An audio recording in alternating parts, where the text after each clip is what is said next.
anteriores, que foi uma boa alternativa da Editora Vozes aqui no Brasil. Ele fez esse comentário em cima do seu. Ô Peter, e uma pergunta assim, como é que você enxerga esse pós-pandemia, vocês que já estão um pouquinho na frente da gente aí, quais são os maiores desafios agora, na sua opinião, tendo em vista que houve aí uma mudança de comportamento, de alguma forma esse isolamento mexe com todo mundo, provoca algumas mudanças nas pessoas, como é que você vê de desafio agora, na retomada, assim, o que você acha importante? Mas tem muitas coisas, não se sabe ainda, muitas coisas inesperadas.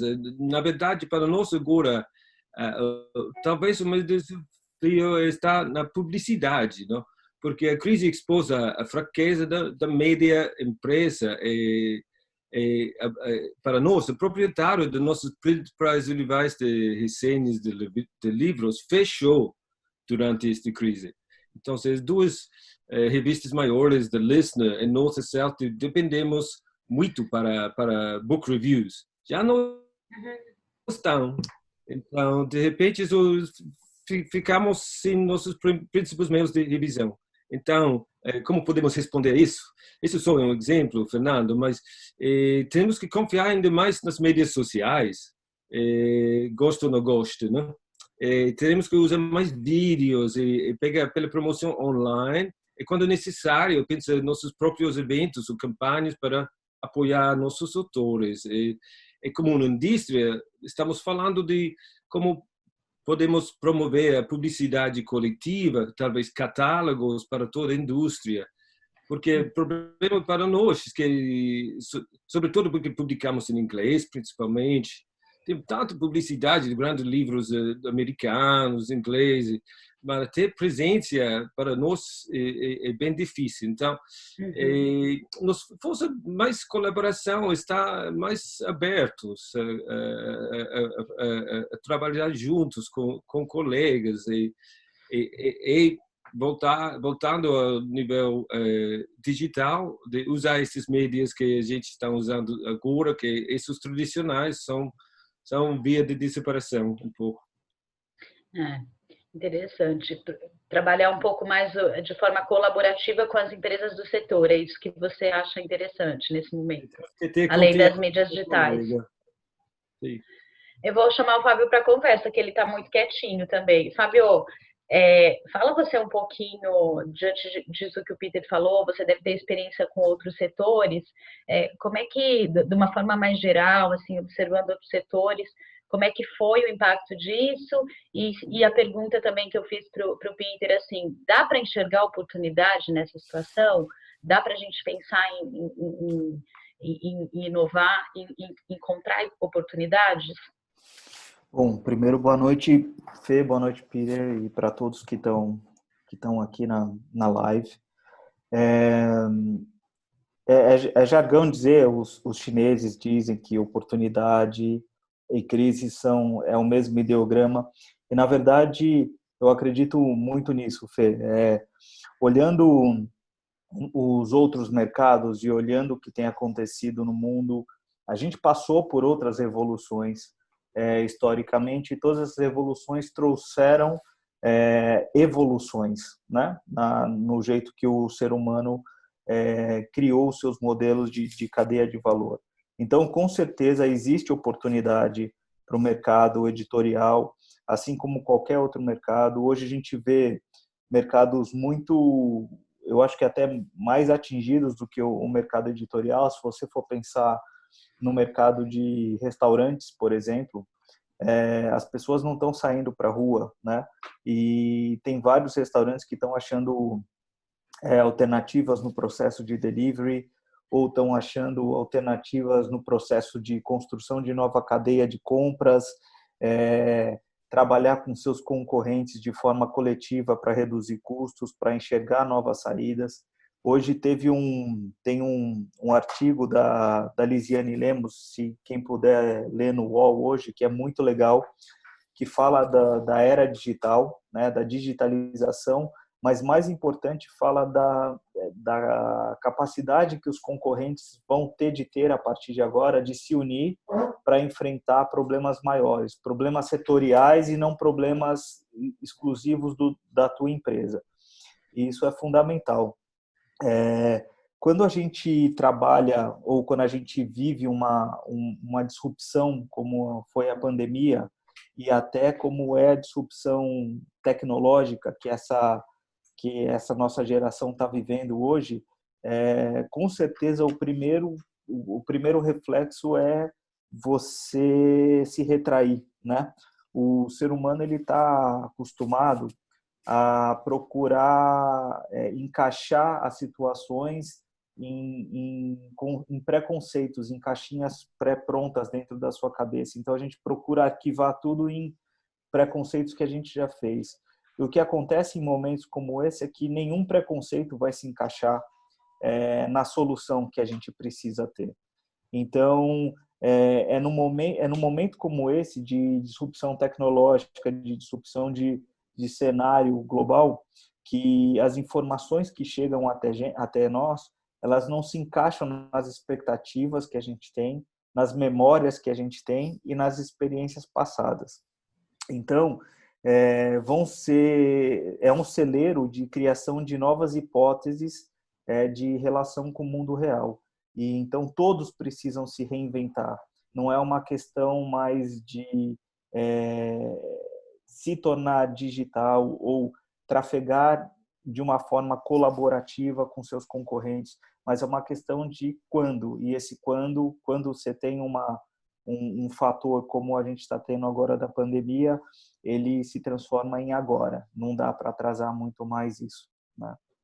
Verdade. Eu vou repetir aqui para o pessoal. Quem quiser ir mandando pergunta no chat, a gente vai fazendo, vai comentando, tá bom? Fiquem à vontade e no final a gente vai ter um tempo para perguntas também. Ô, Peter, voltando aqui um pouquinho para você. O mercado editorial, em geral, é um mercado bastante tradicional, né? Porque é um produto muito antigo, que funciona, né? Que é uma inovação que não envelhece, o livro impresso. Então, acho que a gente também tem um mercado bastante tradicional por conta disso. Como é que a gente traz inovação aí para o nosso setor, que já tem essas bases bem fortes do livro impresso? Lógico, a gente está no e-commerce, está trabalhando alguma coisa no digital, mas como é que a gente traz isso de verdade para o mercado editorial? Você tem uma opinião sobre isso? Sim, tenho opinião. Acho que é um ponto forte para a nossa indústria, que o livro já tem história de 5 séculos mais, então está bem estabelecido quando pensamos em televisão ou outros meios, né? Mas não deve ser assim tradicional por ser estabelecido, né? Em certo senso, eu acho que cada livro é uma inovação, não? O autor nosso, o economista Brian Easton, definiu o editor como empreendedores perpétuos, porque cada novo livro é um novo empreendimento. Então podemos ver que estamos uma indústria criativa, né? E neste momento, sim, tem razão. Acho que temos que ver outra indústria, sobretudo a indústria tecnológica, para ver como eles respondem e buscar esses novos modalidades de trabalhar. Pero acho que aceitando que livro é conteúdo, falam sempre de content, não? Que se estamos com isso, como podemos fazer chegar este content na mão do leitor? Mas claro, tem vários canais que são de digital ou analógico. Mas acho também que podemos voltar a ver nesta tradição de 5 séculos o que foi legal do design conceituação. Então tem muitas coisas que, respondendo agora, os zeitgeist de agora, podemos inovar e ver tendências em outra parte do mercado. Por exemplo, aqui tem, no momento, grande crescente identidade bicultural e a gente está buscando mais coisas em outras línguas. Então, responder um pouco a isso mas formando, integrando o livro analógico com vídeo, ou com oferta, ou com mesmo uma página online para ele. Fábio, você quer complementar? Que outro, não sei qual que é a tua experiência aí de outros setores, que Fê, você pode contar um pouco para a gente? Eu acho que o Peter falou agora casa completamente com o que acontece no mundo. Hoje a gente vive num mundo onde se recebe e consome informação de todos os canais.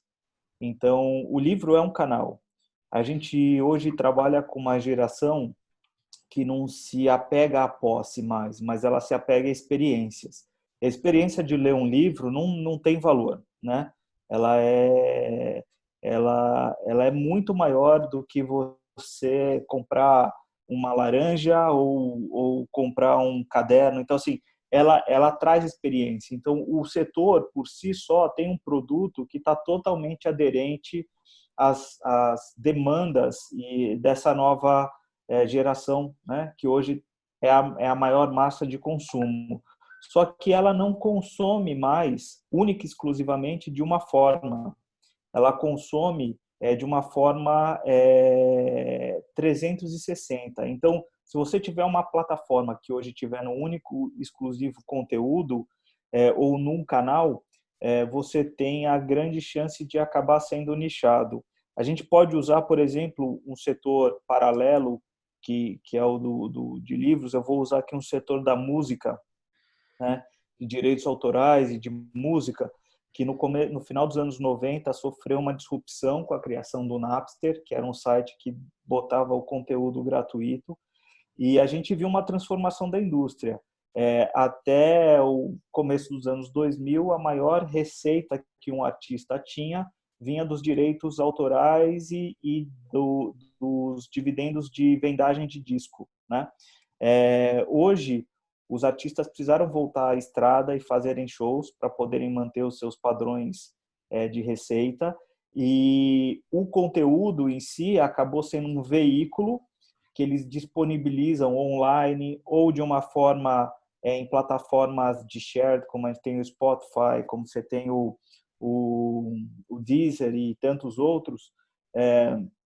Esses são canais onde você vai receber um valor muito menor pelo teu conteúdo, mas esse conteúdo se espalha de uma forma tão mais rápida e tem um alcance tão maior que ele cria uma base de consumo para os teus shows. Então, o modelo de negócio se transformou a partir da revolução tecnológica e da cadeia de consumo. Então, as pessoas hoje, elas consomem por música. Ninguém compra um LP mais para escutar o histórico inteiro do LP.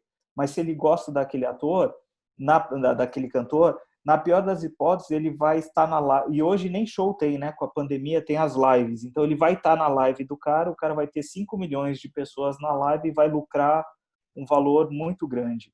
Então a gente tem essas mudanças de canais não necessariamente afetam a importância do conteúdo. Então eu enxergo no livro ou no mercado editorial um paralelo nesse sentido, onde o omnichannel, né, o trabalho em multicanais vai ser fundamental para garantir a disseminação de conteúdo e a aderência para o mercado em si. Você tem o exemplo da música, eu lembrei, eu acho que foi o Loyola que falou isso, o autor Inácio de Loyola Brandão. Ele fala assim: bom, gente, eu só sei escrever, eu não sei fazer outra coisa, não tem como eu sair pelo mundo fazendo. Como é que a gente faz um paralelo para o mercado editorial? Como é que você vê isso? O artista, de fato, ele faz o show, né? O compositor vai ganhar ali naquela venda. Mas eu acho que o trabalho do autor, no final das contas, ele fica bem mais próximo do trabalho do compositor do que do intérprete. Como é que a gente pode pensar em inovação, fazendo um paralelo com a música de fato, mas claro, no que a gente poderia pensar? Eu usei um mercado paralelo, mas ele com certeza não é igual. Eu acho que assim, graças a Deus o livro nunca vai acabar, né? O cheirinho de um livro novo é fantástico. Você manusear o livro faz parte da experiência. E quando a gente fala dessa experiência, a gente não fala só da experiência de consumo, mas você precisa pensar na experiência da cadeia como um todo. Então, desde a experiência de aonde o seu cliente vai comprar o livro, como ele vai comprar esse livro, como ele vai pagar. Todos esses são novos fatores que podem ser mexidos, são alavancas que você pode, dentro do mercado digital hoje, quando a gente fala digital, mas do mercado onde as informações e o conteúdo físico já não é tão presente, você tem outras formas de fazer o pagamento, consumir por página lida, você vai consumir, você pode pagar uma assinatura ou uma mensalidade para um autor e ter acesso a todos os livros dele, como é uma plataforma hoje de stream. Existem outras formas de você modelar esse negócio para fazer com que o produto chegue na mão do teu consumidor. Eu acho que o livro em si, o produto livro, ele não é ameaçado pela plataforma digital, mas a cadeia de negociação do livro, ela precisa ser revista para que ela atinja e ela tenha um alcance maior para chegar em novas gerações. Então, e-commerce, conteúdo compartilhado, conteúdo de assinatura de uma forma mais fácil, são pequenos exemplos, e aqui não profundamente estudados ou avaliados por mim, mas assim, que podem ser um paralelo de colocar tudo no consumidor, que eu acho que hoje isso é o que foi mais transformado no mercado editorial, porque o conteúdo do livro é o conteúdo do livro, o manuseio do livro é a experiência, e isso não tem substituição. O e-booking, ele é uma substituição em passagem de conteúdo, mas ele não é uma substituição na experiência de ler um livro, que ela é única. Eu vou fazer uma pergunta aqui que o Diego Joshua se mandou. Se já existe alguma plataforma no mercado editorial, imagino que ele está se referindo a uma plataforma de assinatura de livros, especificamente, e se você pensa que editores e livreiros estão preparados para essa mudança neste momento? Eu não sei, assim, deve ter alguma plataforma hoje de compartilhamento de conteúdo, mas eu não tenho conhecimento aqui no Brasil. Eu sei que lá fora, a internet por si é uma plataforma de compartilhamento de conteúdo gratuito, né? Mas a ideia é que você consiga monetizar isso. Em relação ao mercado de editorial, foi como eu falei no começo, a gente pode nem achar que está preparado, a gente pode pode estar falando de um mercado com tradições mais fortes, mas o mundo não espera, né? Então, assim, essa revolução dentro do mercado, ela vai acontecer independente dos atores. O vácuo não existe no mercado, alguém vai se apropriar disso em algum momento, e quem sair na frente vai conseguir captar a maior parte de valor e de arrecadação desse mercado. Agora, é muito importante que todos os mercados se preparem, né? A gente, quando fala em inovação, a gente não está falando só em invenção, em novas tecnologias. Quando a gente fala em inovação, é como a gente endereça uma necessidade do consumidor de uma forma que chegue a ele como ele espera hoje em dia. Então, é muito diferente do que a gente pensar só em plataforma tecnológica. A gente precisa pensar numa cadeia de valor, desde quando você vai adquirir o papel do livro. Isso pode, de repente, passar a ter uma importância muito maior. Qual é o seu footprint que você deixa na impressão do livro, né? Até como que você vai entregar e vai vender esse conteúdo. Então, você tem uma cadeia de transformação de um papel, mais um conteúdo de que um autor escreveu, mas a transformação disso num produto de livro, com toda a parte de arte gráfica, com toda a parte de qualidade de impressão, como os canais de venda, e até chegar lá na experiência do consumidor, que tem vários pontos de interação que vão ser transformados, não só pela tecnologia que está em vigência, mas pela expectativa que se é criada a partir de relações, inclusive, com outros mercados, né? Vou jogar a mesma pergunta aí para o Peter. Peter, você acha que para o livro existem essas possibilidades de explorar outras formas de monetização, além da forma tradicional que a gente já conhece? Pergunto se existe alguma plataforma de assinatura de livros digitais na Nova Zelândia, se já existe, e se não existir, se você acha que isso faz sentido e que o mercado editorial está preparado para isso agora. Foi muita pergunta ao mesmo tempo? Eu respondo. Vou dar várias respostas, então, Tá. Fernando. Existe plataforma, existe uma plataforma nossa para livros digitais, mas a verdade é que já há 5 a 7 anos todos os editores estão preparando para vender, monetizar nossos e-books. E isso não aconteceu.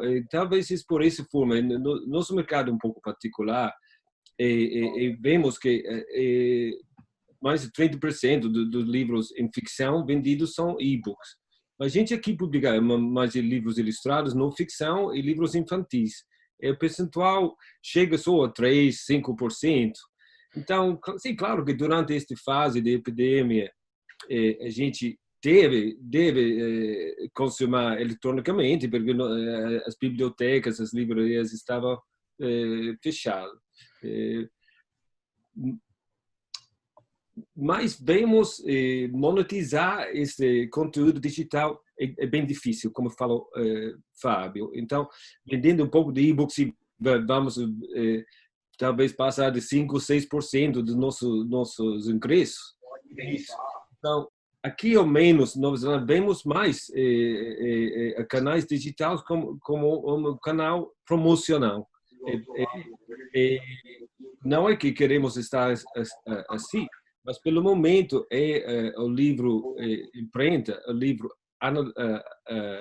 analógico que vende. E vemos que, então, ao mesmo tempo, investimos em canais digitais e conteúdo para promocionar, e temos que renovar um pouco mais a forma e fazer do livro um jeito lindo.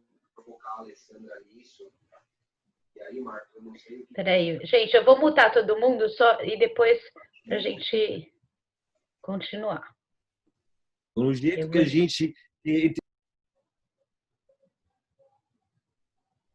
Pronto, Okay. Peter. Pronto.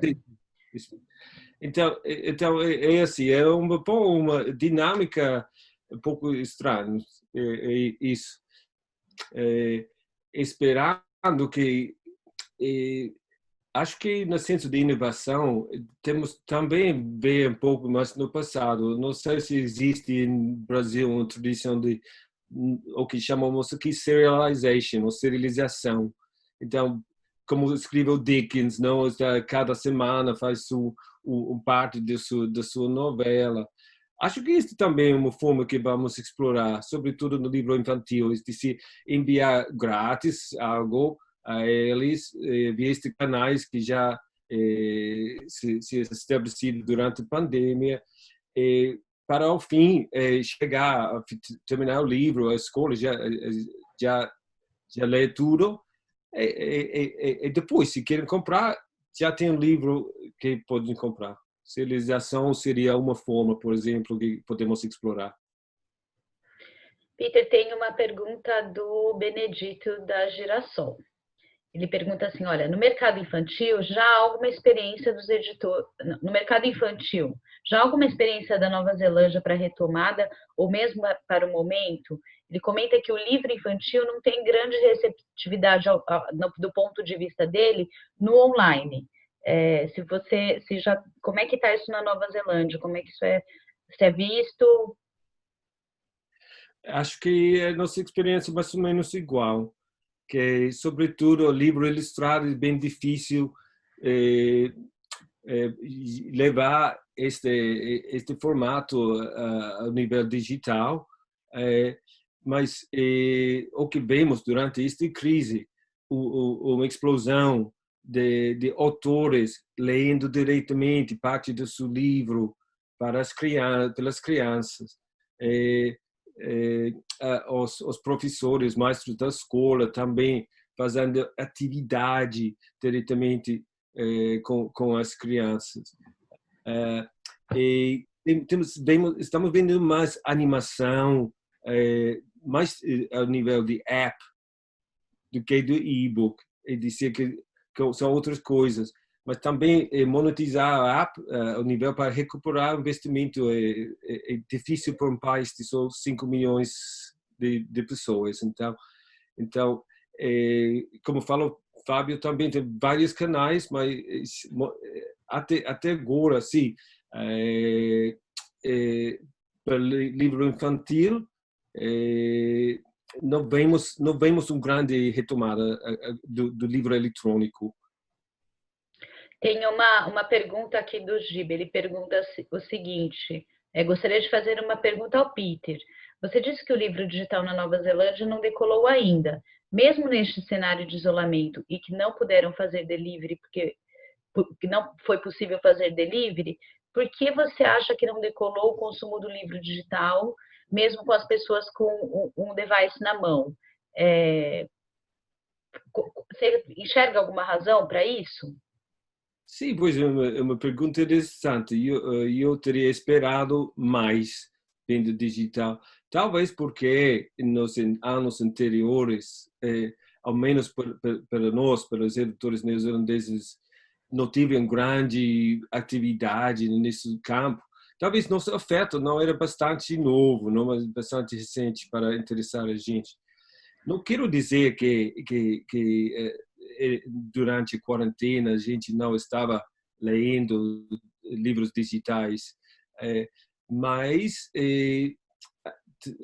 a preferência era sempre para livro analógico, livro tradicional, e o feito é que para a maior parte dos leitores dos livros que publicamos aqui, não falando de James Patterson ou de J.K. Rowling, mas da nós,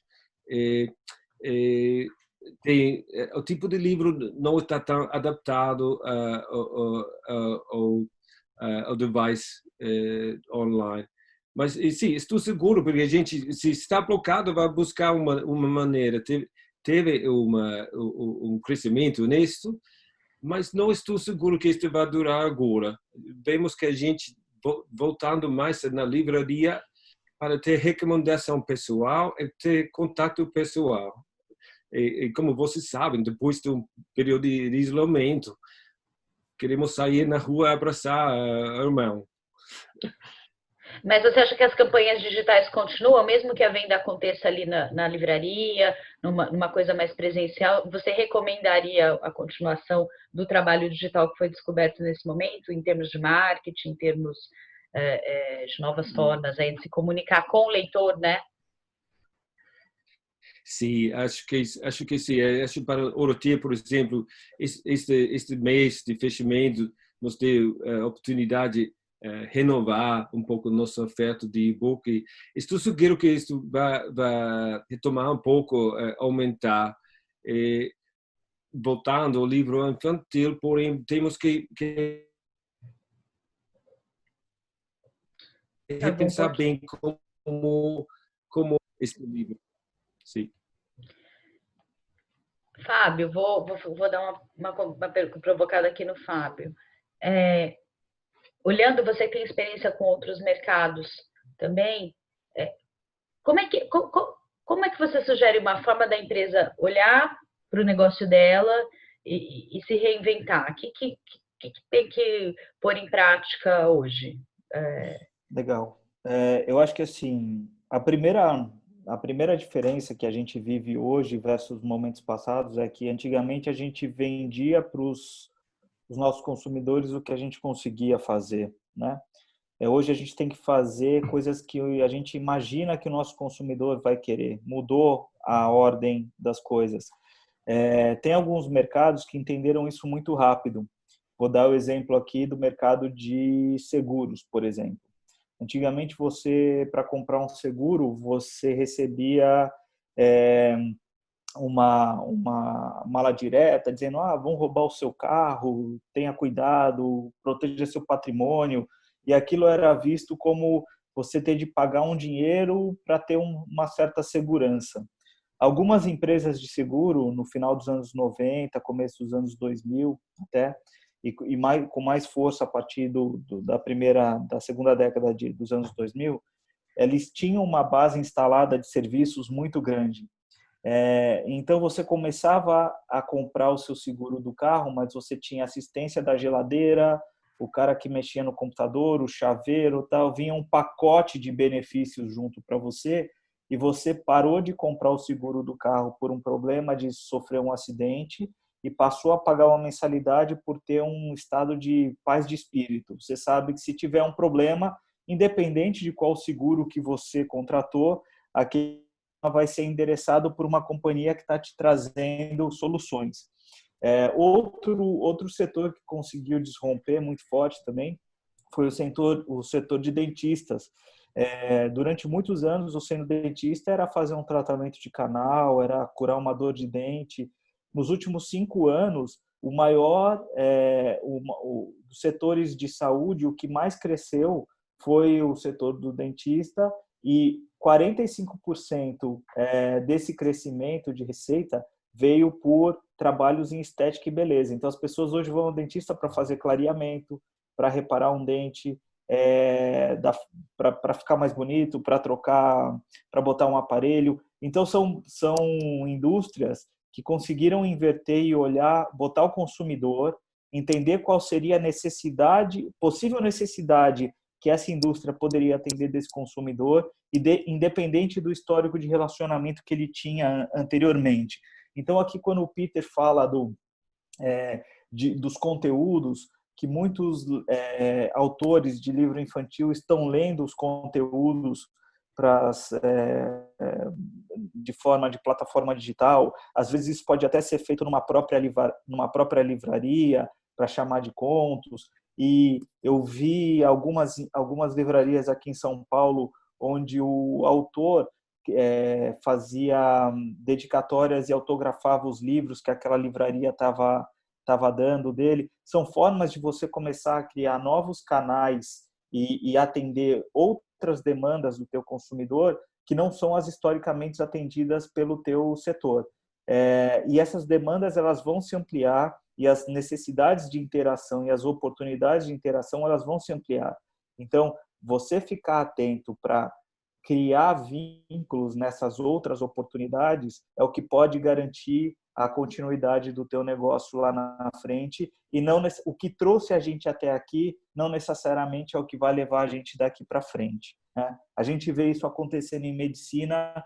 Hoje a gente vê a discussão de telemedicina muito forte, então uma relação entre médico e paciente por um canal virtual. A gente vê isso com ensino à distância. Então, todos os setores estão passando por uma revolução de disrupção tecnológica e estão criando novas janelas e oportunidades de conexão com esse consumidor. E o que está acontecendo também é que cada vez a gente tem menos um mercado comum com necessidades comuns e a gente tem cada vez mais nichos de mercado. Então, essa diferenciação entre uma editora, entre outra, por conteúdo, seja por canal, seja por forma de relacionamento com o consumidor, com certeza ela vai achar o seu nicho de mercado se ela for bem feita. Peter, tem uma pergunta do Diego da Carochinha para você. Ele pergunta: gostaria de saber se o Peter poderia informar números do mercado editorial da Nova Zelândia, qual o volume de negócios do mercado, qual é o percentual do digital em proporção ao físico lá, e se eles já conseguiram mensurar qual foi o impacto da queda no percentual de vendas por ocasião da pandemia. Sim, pois obrigado, Diego. Estou muito feliz que esta mesma semana recebemos o primeiro draft do pesquisa do mercado que fez a Nielsen Book sobre o nosso mercado. Então, tendo números frescos sobre o mercado. Somos mais ou menos 50 editores ativos no nosso mercado, porque somos só 5 milhões de pessoas. E vendemos, publicamos mais ou menos 2.500, 2.600 livros por ano aqui na Nova Zelândia, do qual o digital representa não mais de 5,5% das vendas. Depende do gênero, não? De ficção, isso chega até um terceiro parte, não? Porque muito livro que está publicado ao exterior, a gente compra diretamente da Amazon ou do Audible diretamente aqui. Porém, em nosso mercado, não ficção, representa só 2%. Porque a gente, por exemplo, publicamos livros bem ilustrados, com muita fotografia, ilustração, e a gente está procurando o livro analógico para isso. Em termos do impacto, do percentual da pandemia, é um pouco difícil agora, porque estamos bem dentro deste tempestre. We're in the eye of the storm agora, não se sabe exatamente. Sabemos que o ano passado foi um ano bom para os nossos editores, com crescimento até 8%, algo empresa do livro. É o primeiro trimestre, até o fim de março, pensando que a quarentena começou no 26 de março, não foi ruim tampouco. Mas estamos pensando, para nossos membros, a maior parte, em abril, chegava ao máximo o 10% de faturação do abril do ano anterior. É dizer, quase não vendemos nada. As escolas estão fechadas, livrarias fechadas, online fechado. A exportação, que fica muito bem importante para editores educacionais, é complicado com as fronteiras cerradas. Então. E aí tem uma pergunta da Entrelinhas, para os dois. Vocês conhecem boas experiências de lançamento de livro realizados em plataformas como o Zoom, por exemplo? Funciona fazer lançamento de livro em plataformas digitais? Funciona desde que você tenha uma base anterior, que você tenha trabalhado em ter uma base e ter alcance para esse lançamento, né? A ferramenta digital, ela por si, ela não te traz única e exclusivamente mercado. Você tem que fomentar esse mercado através da ferramenta digital para que você tenha sucesso, né, nessa mídia, nesse meio. Então, assim, ela vai funcionar muito bem se você tiver um número de seguidores ou se você começar a fomentar esse número de seguidores. E ela não, o sucesso de um lançamento ou não, ou quando a gente trabalha em mídia digital, a gente não pode querer monetizar tudo ao primeiro ponto. Eu investi 10 e voltou 20. Não, porque o alcance de trabalho numa plataforma digital você pode ter investido 10 e ter voltado 5, mas aquilo começou a te criar uma base de clientes fiéis e começou a te criar um novo canal de relacionamento que tem um crescimento exponencial. Então, às vezes você pode não perceber o retorno daquilo no primeiro instante, mas ela é uma sementinha que você planta e tem que regar todo dia, com conteúdo, com notícias, com relevância para esses consumidores, a ponto de que eles criam um vínculo nesse canal digital contigo, e aí sim você passa a colher muito mais frutos e capacidade de monetização em cima desse relacionamento. Eu não sei o que o Peter acha, mas a minha experiência em outros mercados demonstra isso. No T0, não necessariamente o seu retorno de investimento numa mídia digital vai ser o que você investiu, mas ela é uma semente que, regada constantemente com conteúdos de relevância, vai garantir uma fortaleza de relacionamento que aí sim no futuro, no curto, pode ser até um futuro curto, médio e longo prazo, vai te garantir o retorno sobre aquele investimento que você fez no começo. Eu estou de acordo com você, Fábio, que esse para nós mais um canal de promoção. Mas sim, durante os 2 meses passados, se transformaram muito lançamento físico, lançamento online, com Zoom.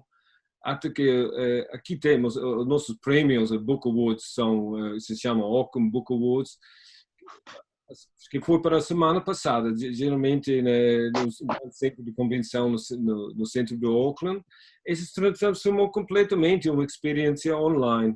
Então, alguns pontos positivos, apesar dos desafios tecnológicos, que podia alcançar um público muito mais amplo do que as 1.000 pessoas que podem chegar dentro do auditório lá.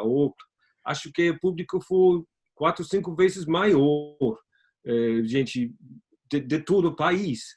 Então, tem pontos positivos nisso. Mas isso, claro, foi mais o lançamento público.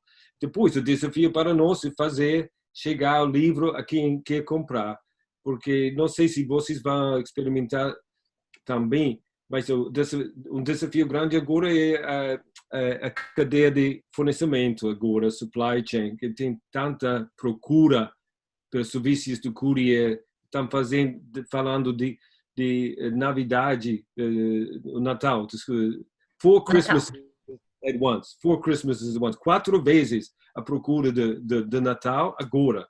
Então, este é o grande desafio que faz chegar o livro do nosso armazém ao consumo, ao cliente na parte rural da Nova Zelândia, está demorando 3 semanas, mais de 3 semanas, é bem difícil isso.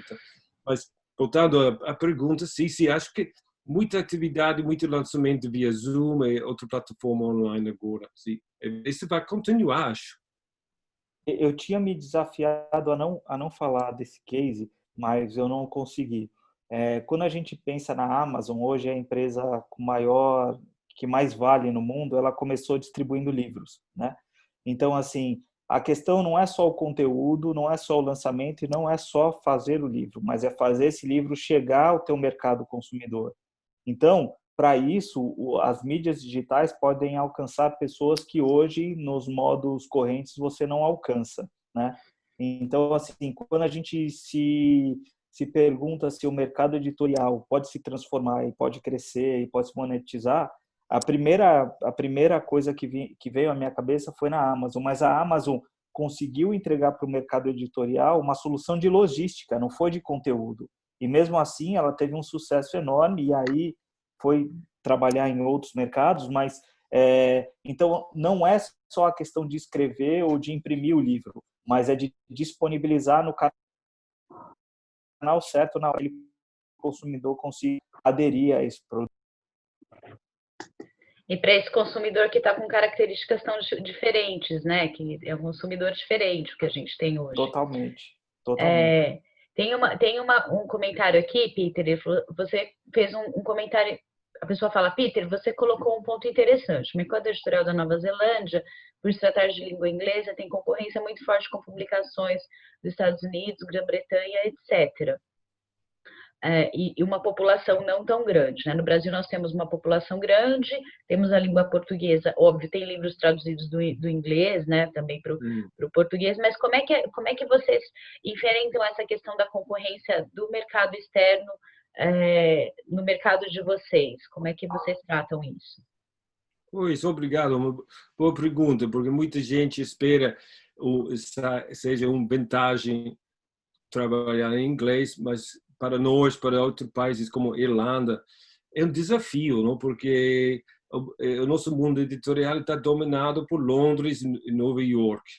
Então combatemos, em certo senso, trabalhamos para a importação do livro, a adaptação para o nosso mercado, sempre fez uma plataforma para a gente lançar atividade local. Começar a trabalhar com autores locais e logo tem muito editores independentes que buscam seu nicho e dizer que não, claro que não temos a escala para combater com os grandes, sobretudo os americanos, ingleses. Então podemos procurar nicho, como fez a companhia do nosso presidente atual, da Associação Julia Marshall, com Gecko Press. Ela trabalha livro infantil traduzidos de línguas de todo o mundo em inglês, relançado desde a Nova Zelândia para os mercados como Estados Unidos. Em certo senso é um nicho, mas se fazer uma coisa de um modo um pouco diferente. E dependemos muito também do livro do mercado local, do feito que a gente aqui leia muito, porque somos pouco e não temos carnaval, não temos tanta atividade como vocês.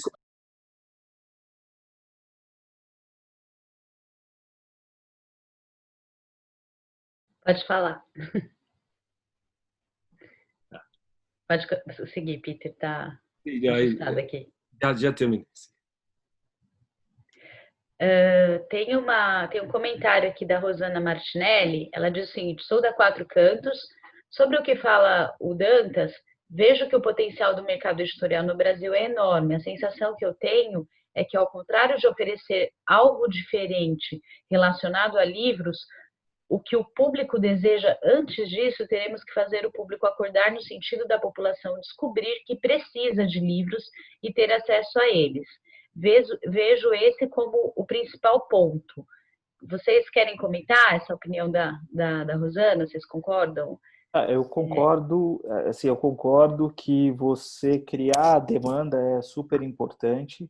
E quando a gente pensa em livros e não pensar somente no conteúdo e na publicação e na impressão, mas é como dar acesso aos livros, né? E em suas diversas formas. E aí o Peter trouxe algumas formas aqui que ele comentou, por exemplo, como o Dickens fazia na Inglaterra, de lançar capítulos e as pessoas irem comprando a sequência, como a gente falou aqui da questão da escalabilidade e da logística com a Amazon. Eu lembro na minha infância que na minha casa se assinava uma revista chamada Círculo do Livro e a cada 15 dias a gente recebia um livro, cada um tinha direito de escolher um livro em casa.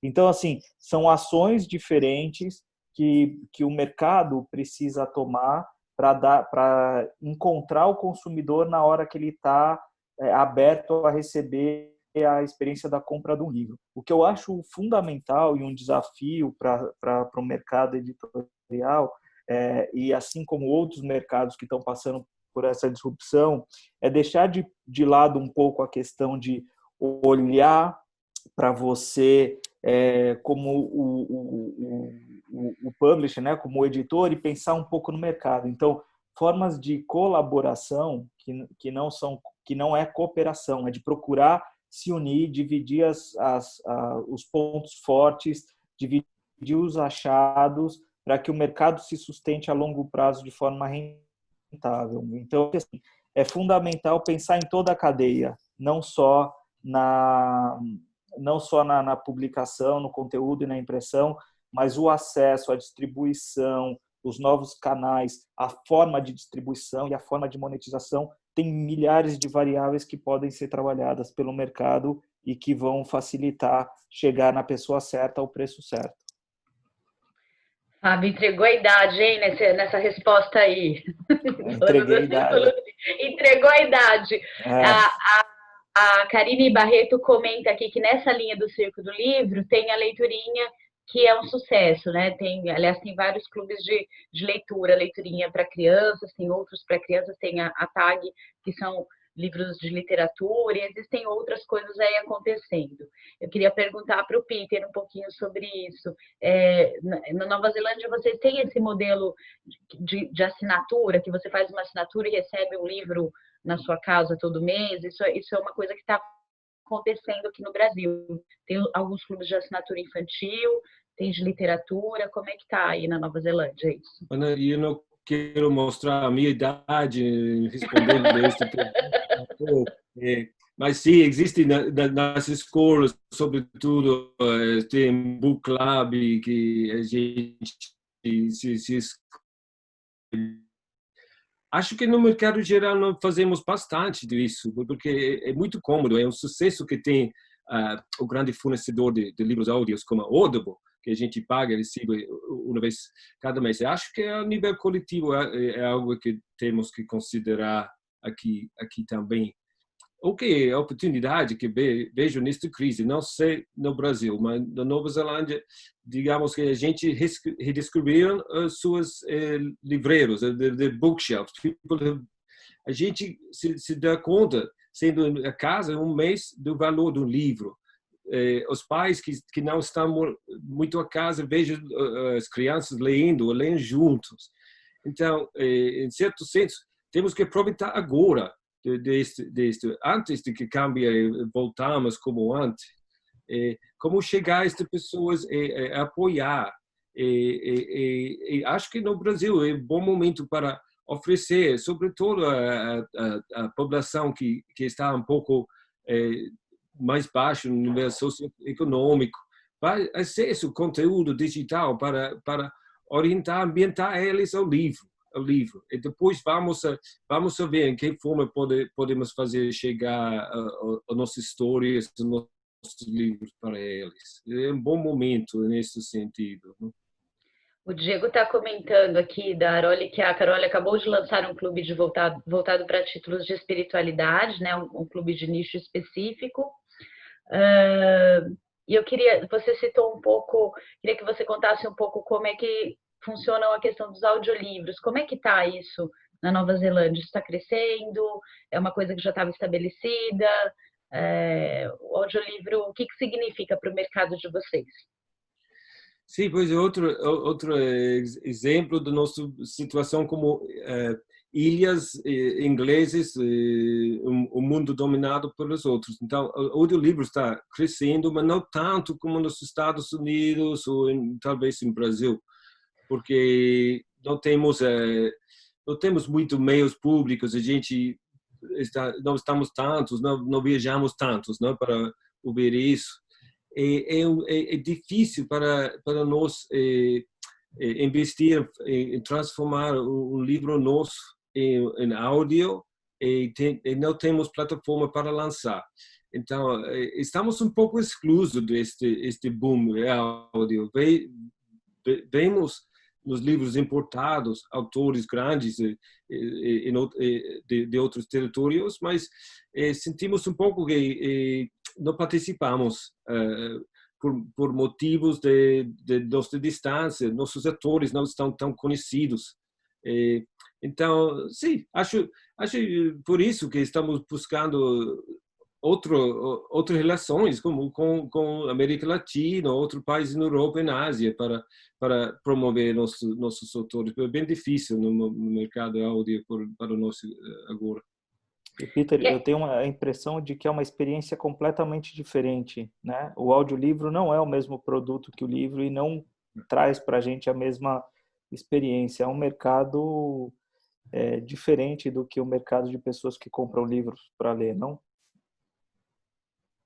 Sim, às vezes vemos como com o livro digital que quem ouve o livro, que se gosta, vai comprar o livro físico, não? Depois. Sim. Eu acho que, sem dúvida, são experiências completamente diferentes, né? Obviamente, você pode gostar das duas, uma não exclui a outra, mas são experiências muito diferentes mesmo. A Bruna faz um comentário aqui que é um dilema, né, Bruna? Ela fala, Fábio, o que fazer quando nossos clientes estão desconfortáveis em fazer seus pedidos devido à pandemia, porque estão preocupados com orçamentos e ficam com receio de comprar sem saber o que vem pela frente? Você tem alguma dica? Olha, Bruna, esse problema é um problema que todos os mercados hoje sofrem, né? A questão de incerteza e dentro de uma economia que hoje está passando por grandes desafios, como a economia do Brasil. De certa forma, o livro ele não é um item essencial na cadeia básica de demanda de sobrevivência da maioria das pessoas, né? E então ele vira um artigo de luxo ou de segunda ordem na decisão de compras. O que pode facilitar essa tua relação com esses consumidores que hoje têm esse problema de enxergar o futuro são formas diferenciadas de meio de pagamento, flexibilização de pagamento, ou formas diferenciadas de você vender o seu conteúdo, né, que não necessariamente impliquem que essa pessoa não implique uma grande parcela do seu orçamento num momento de incerteza, nenhum item que não é de extrema necessidade para a sobrevivência dela. Mas o que eu enxergo aí é procurar criatividade na forma de flexibilização de meios de pagamento, de precificação, e aí vale assinatura, dividir em parcelas, que é uma coisa que nós brasileiros já fazemos há muitos anos e fora do Brasil não é tão comum. tentar dividir o pedido dela, mandar um livro por mês, e aí faz uma curadoria para o momento dela. Olha, eu acho que seria legal você ler esse livro primeiro, depois você compra aquele outro. É criar um relacionamento mais próximo com essas pessoas, tentar entender qual realmente é o problema dela e na proximidade, buscar junto uma alternativa de manter. E eu não sei se a questão é essa, única e exclusivamente de pagamentos, também tem essa questão de entrega, das pessoas estarem preocupadas em se expor. E aí foi como eu falei, eu vi algumas livrarias aqui de São Paulo fazendo delivery, as próprias donas indo entregar o livro na casa das pessoas, que são atitudes que demonstram o quanto aquela livraria está preocupada com o consumidor dela, né? Botando umas pessoas que hoje gerem a livraria para fazer um trabalho que geralmente você pode fazer por aplicativos rápidos, mas é estreitando o relacionamento, geralmente você ganha relevância na cadeia de importância na hora da escolha de uma compra de um consumidor. Não sei se eu te respondi, mas acho que é isso.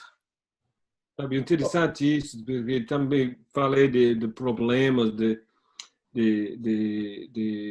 entrega que temos aqui. Temos a mesma coisa. Ou a proprietário da livraria, ou amigos dele, que está fazendo as entregas diretamente ao consumidor. Às vezes mostra, valoriza este cliente, que é importante para ele, e também reforça a ligação entre ele e essa livraria. Também é importante, mas é uma resposta, mas em certo senso é inovação para esta forma de dizer, ok, o cliente que não pode chegar à livraria vai chegar a ele.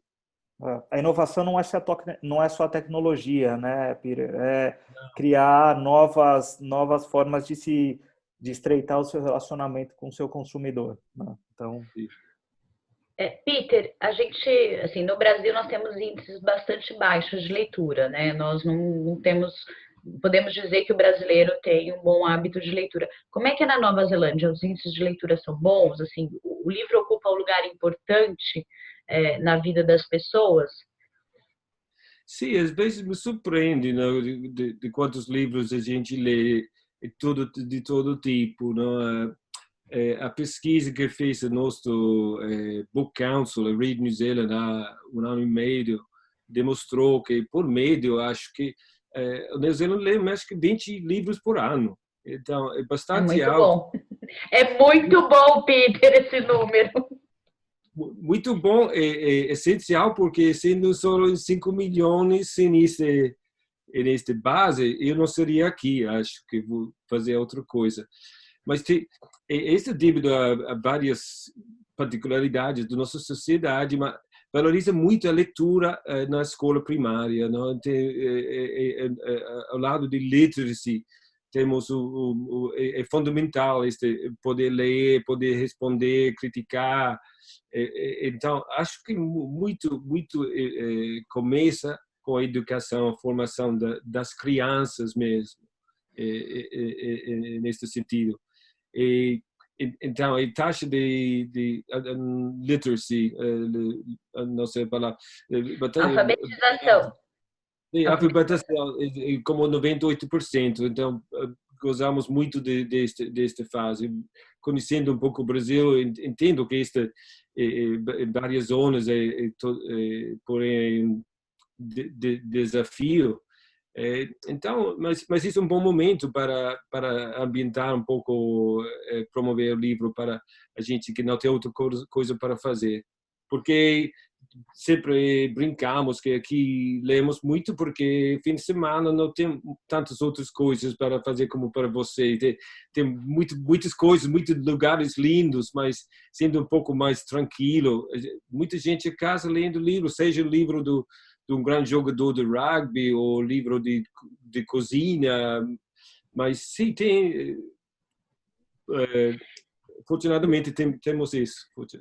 Mas, Peter, o livro, assim, ele concorre pelo tempo das pessoas. Você está colocando isso que talvez aqui tenha... Mas, assim, a gente tem muitas coisas aí concorrendo com o livro. As séries, que hoje todo mundo tem acesso a um canal de séries, aí de filmes, os games, principalmente quando a gente fala das crianças. O livro, pelo jeito, conseguiu encontrar um lugar de destaque aí mesmo com toda essa concorrência. Aí eu pergunto para você se sim, se o livro tem um papel importante e consegue competir com essas outras mídias, e depois eu vou perguntar para o Fábio. Sim, mas parece que sim. Tivemos um pouco anos difíceis, como 5 anos, quando começou esta fase de digitalização da economia, né? E bastante livrarias se fecharam, porque sim, teve esse tudo de concorrência de outros meios. Mas uma coisa fundamental que vemos bem durante este mês, estas semanas que tivemos 7 semanas de quarentena, é que a gente está olhando muito a pantalha, o screen, e depois de 12 horas de isso, nosso ponto de diferenciar é que você pode descansar com o livro. O livro te deixa relaxar. E tem vários sondeios interessantes internacionais sobre quanto baixa o estresse lendo um livro, confronte com jogando um game ou olhando Netflix. Então, temos, isso é fundamental, Fernanda, tem razão. Nossa concorrência não são outros editores, esses são nossos colegas. A concorrência são as outras mídias, outras formas de chamar a gente passar seu tempo livre e seu orçamento disponível. E aí eu vou jogar para o Fábio essa também. Fábio, num mundo que a gente tem tanta oferta de entretenimento de outras formas, assim, até no período de isolamento tem um pouco menos, normalmente tem mais que isso. Como é que a gente coloca o livro no local de destaque para que ele chame a mesma atenção que as outras programações aí que o leitor possa ter acesso? Eu acho que o Peter falou aqui, o mercado editorial ele tem no mínimo 5 séculos, né? E ele já imperou sozinho durante 4 séculos e meio, praticamente, até surgiu o rádio e aí veio TV e tal. Mas o livro nunca morreu e o mercado sempre cresceu. Eu acho que a experiência de ler um livro ela é totalmente diferente de outras. Talvez a pessoa não tenha essa como única alternativa como ela teve em outros momentos históricos, mas ela é uma experiência diferenciada e tem espaço para concorrer com outras experiências, né? Então, o que eu vejo como mais importante é a gente saber entregar a experiência na hora que a pessoa está pronta para ter aquela experiência. Então, tem pessoas, por exemplo, jovens, que hoje estão na faculdade, trabalham, têm um relacionamento. Essa pessoa vai ter uma janela muito menor para estar disposta a ler um livro. Mas, por exemplo, pessoas como eu, que conhecem o Círculo do Livro, né, a gente já tem já espaços maiores na nossa agenda que fazem a gente querer recuperar algumas experiências que teve ou criar novas experiências. E o livro, ele é uma janela para crescimento individual, cultivo da criatividade, abertura da imaginação, redução do nível de estresse. Então, eu acho que pegar essas ferramentas e esses efeitos colaterais que a leitura traz nas pessoas, hoje, ele é fundamental para a gente agarrar essas janelas de oportunidade e trazer as pessoas para lerem, né? E tem infinitos conteúdos. Tem conteúdos didáticos, tem conteúdos ficcionais, tem conteúdos, sei lá, quadrinhos, tem conteúdo para todos os tipos de pessoas e para diferentes momentos. Então, garantir que a gente saiba expor isso e trazer os efeitos colaterais benéficos do livro para a voga, né? para ponto central de discussão, tentando captar mais as pessoas para usufruírem esse espaço. Eu tenho aqui mais algumas perguntas do pessoal. Olha, Teobaldo pergunta ao Peter. Primeiro, saber se o mercado da Nova Zelândia é formado por pequenas empresas, livrarias editoras ou grandes empresas. E na opinião dos dois, se as pequenas ou grandes empresas irão se recuperar mais rápido na pandemia? Quem se recupera primeiro? Quem tem mais chance de se recuperar? Pequenas empresas ou grandes empresas? Para o Peter, como é que é o cenário na Nova Zelândia? Como situação, temos mais medo por os pequenos que sobrevivem sobre isso, porque não tem os recursos que têm os editores multinacionais. Então, na minha opinião, serão, em certo senso, as grandes empresas que têm mais fortaleza durante esta epidemia.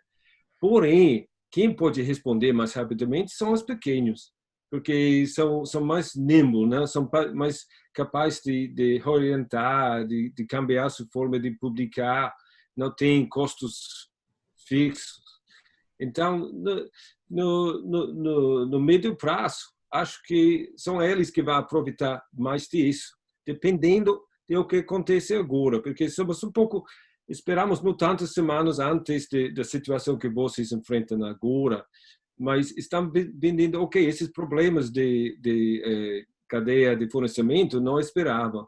E depois a questão grande é que que impacto vai ter a recessão que está vindo.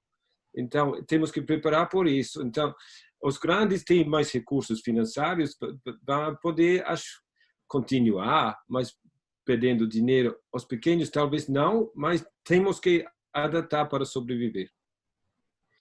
É interessante, às vezes é mais fácil virar o barco do que o navio, né? Isso. Então, é interessante o comentário. Peter, tem a pergunta também para entender no cenário. O cenário do mercado editorial da Nova Zelândia é composto por grande parte de grandes empresas ou isso a maioria pequenas e médias empresas? A maioria dos nossos membros são médios e pequenos. Definindo isso no contexto de uma população de uma cidade como Belo Horizonte, né? Somos todos. Então, para nós, média empresa seria de 20 empregados. Não temos muito grande, temos poucos editores que têm mais que 50 pessoas trabalhando com eles. É muito a nível como nós, formamos de 4 pessoas, mas trabalhando com muito desenhadores em outros lugares, em outros países, editores freelance, assim. Essa é a estrutura. As novas empresas que estão saindo são começando pequeno, mais ou menos. Sim. E você, Fábio, qual a tua opinião sobre isso? Sobre quem vai se recuperar e quem vai se recuperar, os grandes ou os pequenos? No Brasil, a gente tem um problema de fluxo de caixa que mata qualquer pequeno empresário, né? Então, mas eu acredito assim, são os mais expostos, né? Os mais frágeis e que no grande volume, eu acho que quem vai quebrar são os pequenos. Mas os que vão reagir são os que vão reagir mais rápido, aqueles que conseguirem sustentar e o que vão trazer novas ideias e novas tecnologias e novidade para o mercado. Quem faz isso são os pequenos.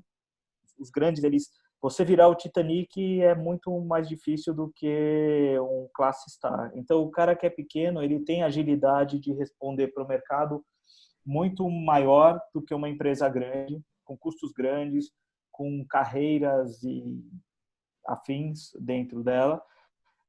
E o que acontece no médio prazo é que os grandes acabam comprando esses pequenos para ter acesso a essas tecnologias. Então, assim, a forma dos grandes terem acesso a essas novidades é de uma forma de fagocitose. Eles vão lá e abraçam e compram o pequeno. Eles não desenvolvem tanto dentro de casa assim. Em outros mercados acontece assim. Acredito que no mercado de publicação é a mesma coisa. Só que eu tenho certeza que as grandes novidades e as novas formas de interação com o consumidor vão vir de pequenas empresas que vão conseguir, por causa disso, se sustentar apesar da pandemia. Tem uma pergunta aqui da Rita Argola, ela fala: gostaria, se possível, que eles falassem de um novo desenho para eventos presenciais.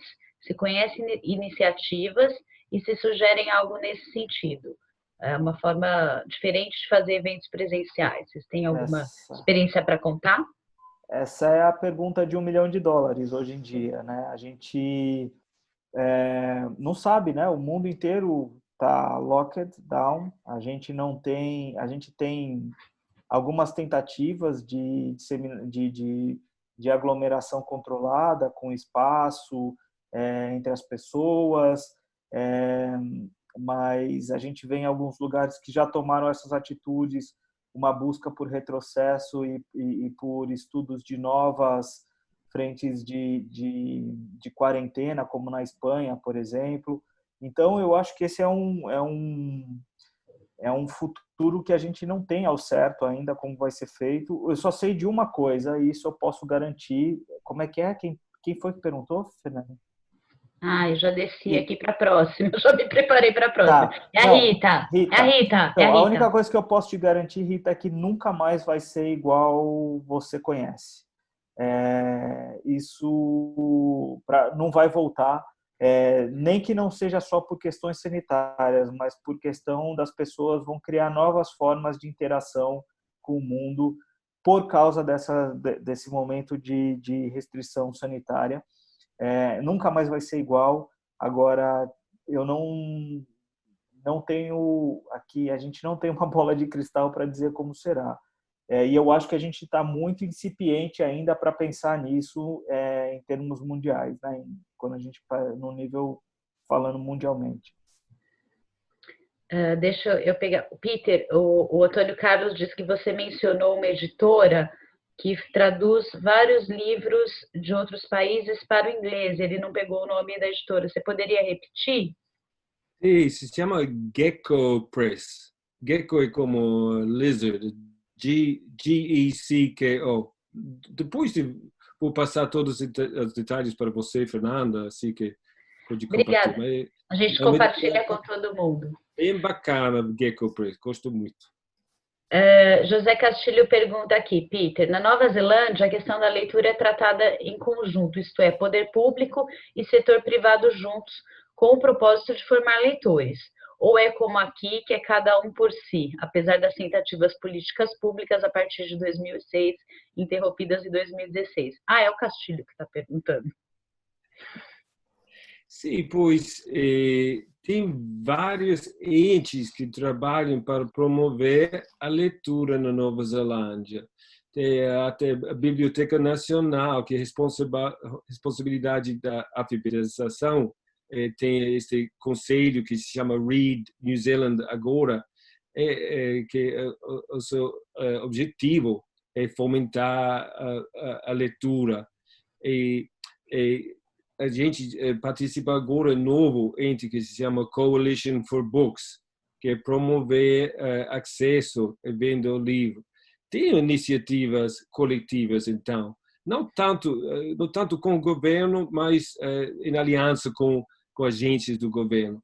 O problema, às vezes, que tendo vários entes, não todos os entes trabalham bem juntos todo o tempo. Então, pero sim, acho que talvez a situação é um pouco mais fácil aqui devido ao nosso tamanho e a facilidade para a gente estar em contato. Então, talvez se José Castilho tem interesse, tem modelos que podia compartilhar com ele.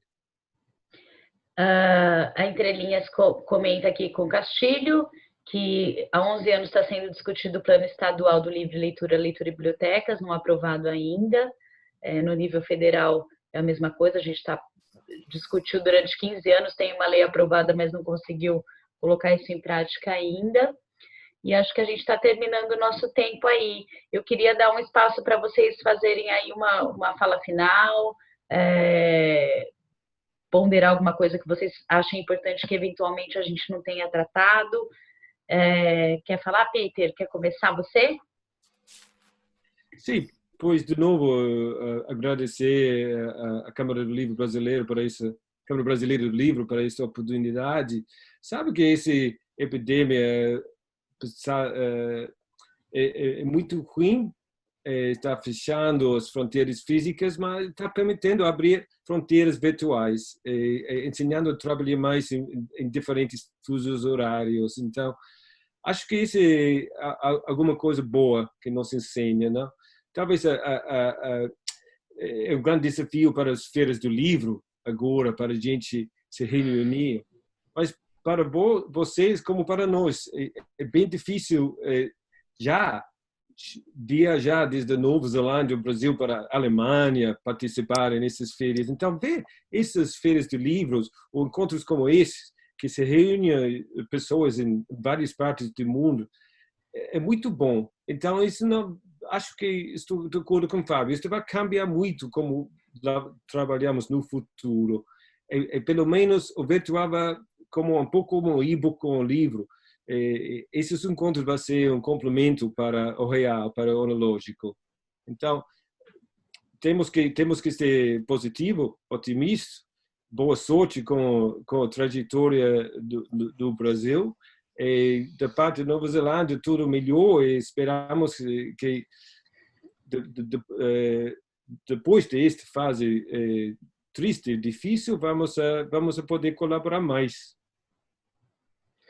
Fábio, quer dar seu recado final aí? O que você colocaria? Primeiro eu quero agradecer o espaço, a oportunidade de discutir. Aprendi muito aqui com o Peter, com vocês todos, com as perguntas. O que eu queria deixar de recado é que a gente hoje passa por uma disrupção de mundo, né? E isso faz com que a gente tenha que sair do nosso lugar de conforto. Então, eu acho que exercitar a curiosidade, aceitar o novo, né?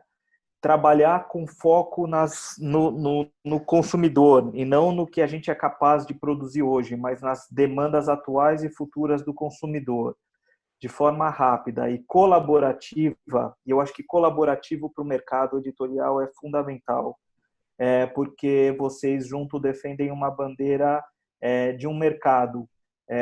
Vocês não brigam entre si, vocês brigam com a Netflix, vocês brigam com a Prime, Amazon Prime, então assim, com a TV.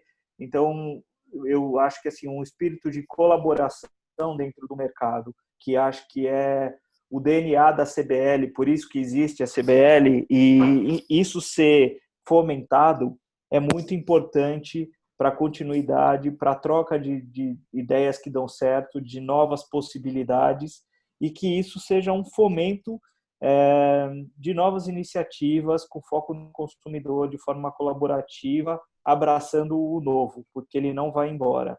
Então, vai existir mesmo uma sinergia entre virtual e não virtual, e a gente tem de estar preparado e aceitar isso para o futuro. Eu espero que todos tenham muita sorte e muita coragem nesse tempo, e espero que todos estejam bem, suas famílias estejam bem. Meus votos vão para todos, e agradecer o espaço. Gente, tem uma pergunta aqui que eu não posso deixar de fazer, é rapidinha. O Diego pergunta: qual a indicação de leitura de cada um de vocês? Cada um indicar uma leitura. Um livro, uma indicação de leitura. Olha, eu vou falar para vocês. Eu ando lendo biografias, e a última que eu li é uma biografia de uma pessoa. Já não é um livro novo, mas que eu fui ler agora, que é a do Visconde de Mauá. Ele, para mim, é um cara inspiracional. A coragem que ele viu o mundo, a forma como ele via oportunidades e trabalhou no momento de glória do Brasil, vindo do nada. Eu acho que ele é um exemplo de curiosidade, de resiliência e de humildade, que ele foi capaz de quebrar e se restabelecer. Eu acho que é uma inspiração. Eu gosto muito desse livro. Eu não lembro de qual editora é. Peter, qual é a sua indicação de leitura? Qual livro você indica? Gostaria de indicar tantos livros neozelandeses, sobretudo dos prêmios da semana passada. Não sei se pode conseguir em São Paulo, esse é o desafio, mas sai um novo romance que se chama Away, de um escritor maori aqui, que venceu este prêmio, que é bem impressionante, estou lendo agora, que é muito forte. Espero que alguém vai comprar direito para o português, A partir disso, eu leio muito não ficção e estou aprendendo um pouco mais sobre o cosmos com Neil deGrasse Tyson, Astrophysics for People in a Hurry, agora. Acho que é muito, bem interessante. Deixa problemas de agora ver um nível cosmológico não é ruim neste momento. Obrigada pelas dicas. Queria agradecer todo mundo que ficou com a gente até agora. Muito obrigada pela presença, foi muito, muito legal o papo. Agradecer mais uma vez o Peter e o Fábio por aceitar o nosso convite, por estar aqui para fazer esse bate-papo. E, gente, sigam, entre sempre no canal da CBL, no nosso site a gente vai estar disponibilizando notícias, os conteúdos e as palestras que a gente está organizando aí para os próximos dias. Obrigada a todo mundo pela presença, mais uma vez. Tchau, tchau. Obrigado.